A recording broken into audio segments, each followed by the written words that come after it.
Hi guys, welcome back to the channel. Today I've got 3 replays in the German tier 10 tech tree medium tank, the Leopard 1. Now if you do like the video, as always, don't forget to like and subscribe down below as it really does help out the channel. And yes, the Leopard 1. This has been buffed.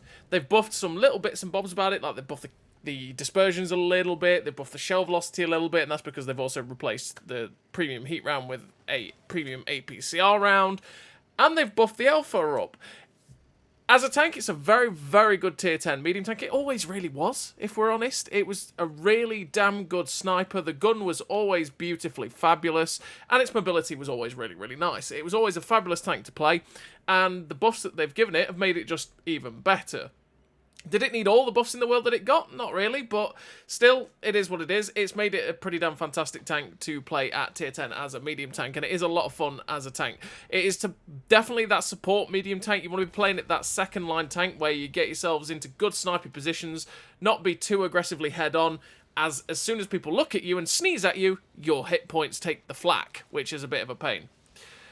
But saying that, what did they buff on the Leopard? Well, they buffed the shot dispersion during movement and rotation, so it went from 0.08 to 0.07, so basically during movement and rotation it ever so slightly got better with its accuracy, so the gun doesn't bloom out quite as much, but it was already fantastic as it was.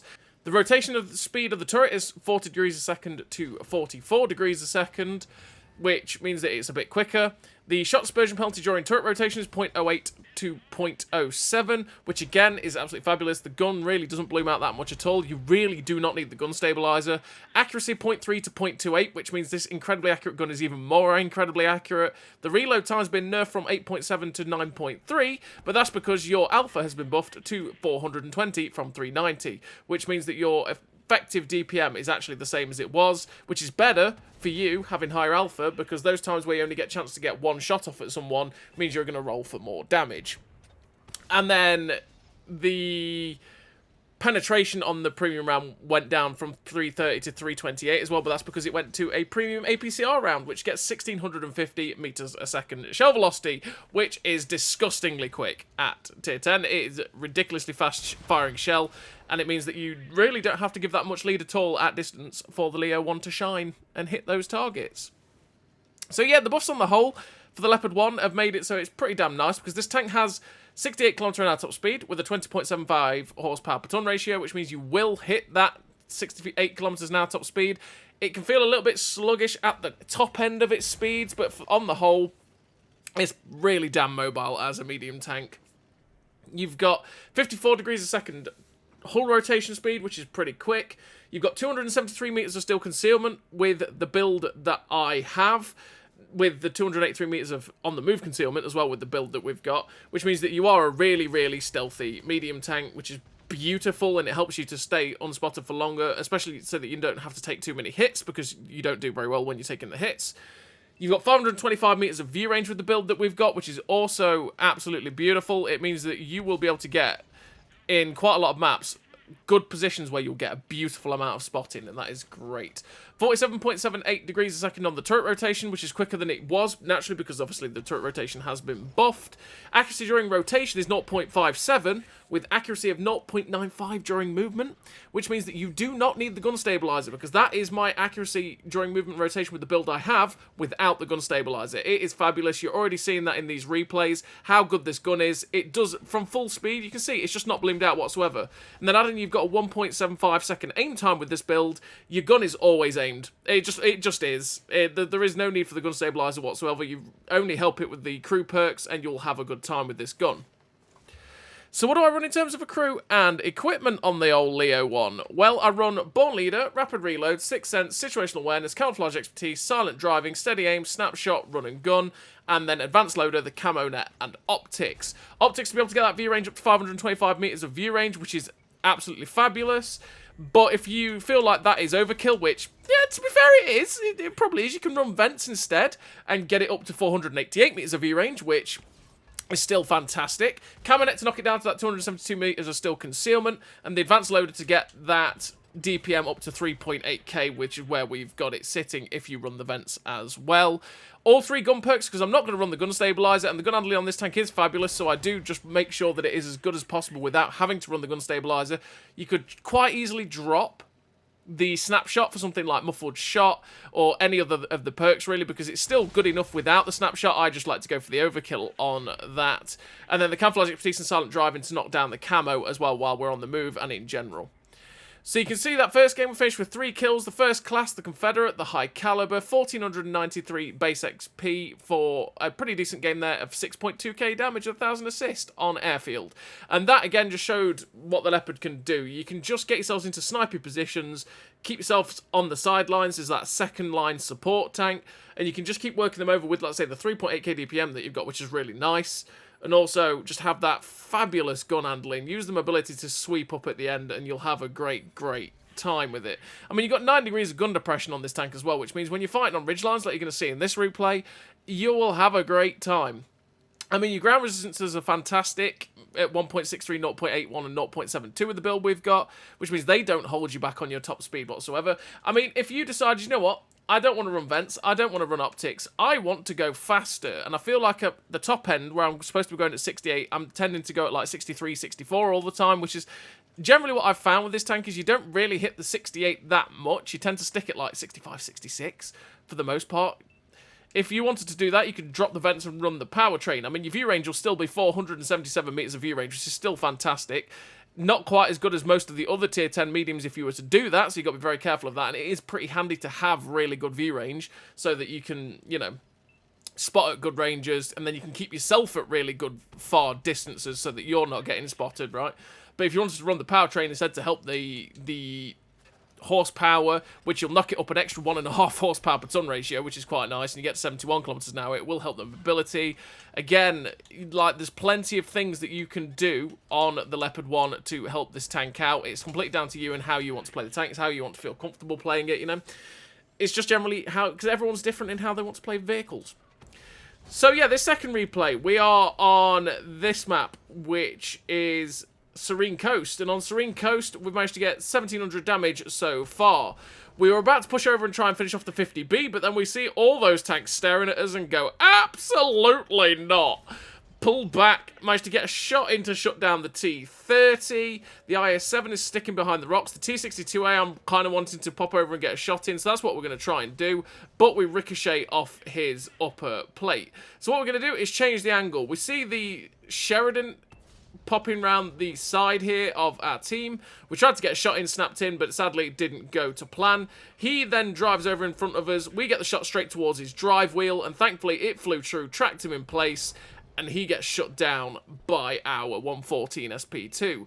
So we're now going to try and deal with this T62A, but I thought, you know what, I'm going to pop over and see if I can see any TDs before I do that, because if I do this, that way, well, basically when I attack the T62A, it's going to be exposing the side of my turret to things on the right. So where that STRV was, he'd have been able to shoot me. So I wanted to see if there was basically anything there and dissuade it from shooting me in the side of the turret by getting it spotted. And that's what we did. We got 2 shots into that STRV, which is nice.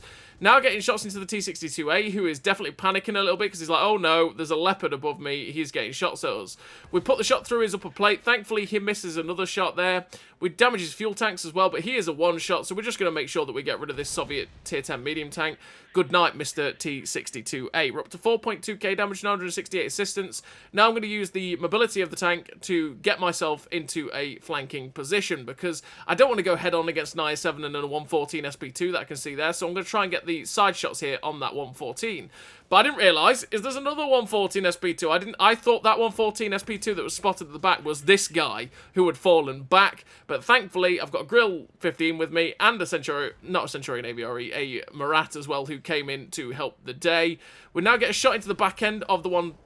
Well, sorry, not the one. The 177? Was that what I was going for? No, the IS-7. English is hard, people. It's very difficult sometimes. See, I was going for the tracking shot on the IS-7, but sadly, it didn't track. Now the 114 SP2 is coming for us, and thankfully, yet again, he misses, and we shut down that 114 SP2. I think he panic shot there when he saw the Iron Arnie that came with me and went, oh no! And thankfully, because I had that backup, he didn't just YOLO over and shoot us, but it would have been fine if he did anyway. We would have killed him because we'd have had the hit points. Now, there's only 2 tanks left on the enemy team. It's these 2 medium tanks, and we're just going to put our speed to good use. And this is, again, where I'm saying that, you know, I don't quite feel that 68 kilometers an hour top speed, because you see we're on flat ground, but we're still going at about 64, 65, and we're only really hitting 68 when we've been going for a decent amount of time. So you don't always see that top speed, but we go for it, you know, ramming speed to the max, get the ram into the Progetto 65, shoot him twice, and the TNH-TV Z51 finishes him off. And finish the game with the epic victory, 3 kills, 6.9k damage, 1165 assistance, the ace tanker, Confederate, the high caliber, with 1709 base XP. A nice game there for the Leopard 1 on Serene Coast, yet again. Just showing off what it can do, what it wants to be doing, which is shooting at a bit of a distance, being that nuisance to people that are distracted by, you know, making the flanking plays, getting shots into people's sides, distracting, using the pretty good DPM and the pretty good gun. And now we're on to the third and final replay of this video.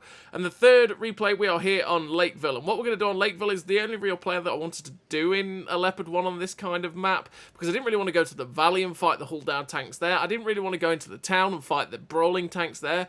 So what we're going to do is try and move down the middle of this map and see if we can spot the people that cross the K-line, get some juicy shots into them, and hope that our team will get shots into them.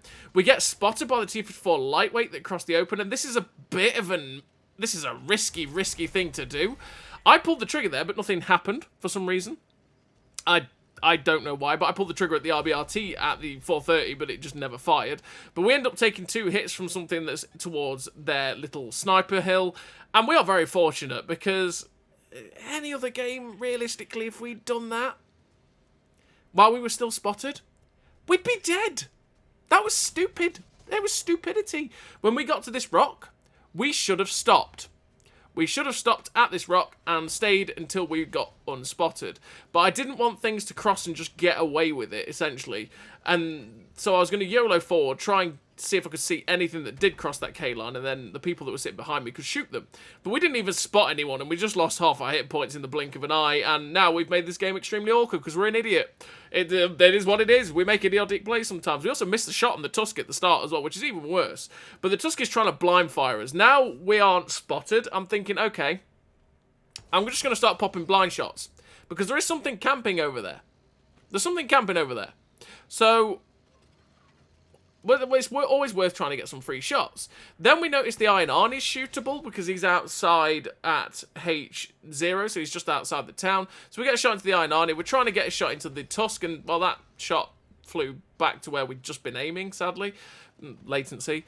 And we don't get the shot in to kill that guy, which would have been quite nice because he's going to be a bit of a nuisance if we, well, without getting rid of it. But now we're in a position to spot the 430U crossing, so we get a shot into the side of the 430U, hoping to get one more in before he gets away, and there we go, we put the shot in. That's where the camo is beautiful on this tank, because that guy just did not see us. Now we spot the AVRE, we put a shot into his back end. I was really hoping to track and pen him there. We spot the 430U up, who fires again. And once again, this is what I'm saying, the camo is something that you really want to spec this tank out for, because it's really damn handy to not get spotted. I mean, that guy's lit, what, not very far away from us, and we still managed to keep firing and not get spotted. Now we've got a Leopard 1 coming after us, and it's like, Mr. Leopard 1, what is going off, my friend?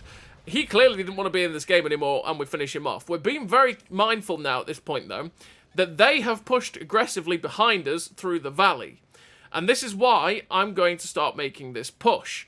Because I'm thinking, oh, goodness me, I don't want to start getting shot in the buttocks by the guys coming out of the valley. So what we're going to do is push up to this little ledge here, because this ledge here will save me from anybody that is camping at K7, K6. And then I'll also be able to get shots across at the guys along the B line who are going to have to try and go back to deflect the cap. So we get a shot in there into the T-54 lightweight. Again, I'm distracting. He's spotting things, but he's looking at us. Thankfully, he bounces off our hull armor. And I'm thinking, do I pull over and try and get rid of this guy? No, I can't risk it because he's still got pretty decent DPM. He might kill me if I do that. But we're in the perfect place to get some shots at this chieftain. And it's like, okay, you know what? I'm going to stay here and farm this guy. Someone gets a shot into him. We didn't hit him for 720 though. We got a shot into him and finished him off as our shell hit him. The T-54 lightweight is still looking for us, and what we should realistically do here is pull back and stay unspotted, because what their team is starting to do is go, oh no, they're capping, and they're trying their best to rush back towards the cap that's in the town. So we get a shot towards the Sturm Tiger. I have no idea where that went. That was pretty poorly led. I was using premium rounds just to have the better shell velocity. But we do get a shot into the side of the Sturm Tiger. He gets tracked, just looking for the next shot into his side, which we get in. Still charging towards our, well, let's say our cap, the cap that we currently reside in. We get a shot into the side of the Tusk, and it would be great if we can get rid of this guy. If we can get rid of this light tank, it would be fabulous. So we're looking for it. Oh, yes! That's a shot right there. We get rid of that Tusk. Beautiful plays, beautiful shots. Wasn't really a beautiful play, but it was a beautiful shot. And we got rid of that little light tank. Avenges our terrible aiming earlier on. So we should have the TNH-TV Z51 as well. We got a bit unlucky with RNG not to get the first shot in. That shot there on the Conqueror misses, but I'm not quite sure what I could actually see of him. We're just going for that side shot there, which we actually get the tracking shot in. And this is where you should really probably have Track Mechanic, because we put another shot into his back drive wheel, which tracks him in place yet again, keeps him pinned, and you can see he's not getting these tracks back on before we fire. Now there's one tank left. It's a 4005, and I'm thinking, oh, I'm pretty sure that was in the valley towards our, but oh god, we are so lucky to be alive, because I thought that guy was towards our base, or towards our spawn, I should say, and I was like, oh, you know what, I'll go down the valley and see if we can get some shots in, but, well, yeah. We fire HE at the side of his turret. It sadly doesn't pen, and at this point I think, well, the Projectile 65 should be able to fire and kill it in a second if I put HE round through. Well, the 4005 shuts us down, and the Projectile 65 was clearly out of rounds. But, thankfully, he does end up shutting him down. And we finished the game with a really nice total there for the Leopard 1 on Lakeville, which we got very fortunate in some ways there. But we finished with the victory, 5 kills, 7.2k damage, 1001 assistance, the first class, the Confederate, the high caliber, you know, the 1661 base XP. So, first class for what was probably a better game result-wise than the last one, but hey-ho. Finished the game with a really nice result for the Leopard 1, which has been buffed. It's a pretty damn nice tank. It's always been a really damn nice tier 10 medium tank to play, to be fair, at tier 10. You'll really enjoy it if you do go up to this tank. They also did buff the Leopard PTA, which is pretty nice for that vehicle as well. So as always, everybody, thank you very much for watching. I'll see you next time.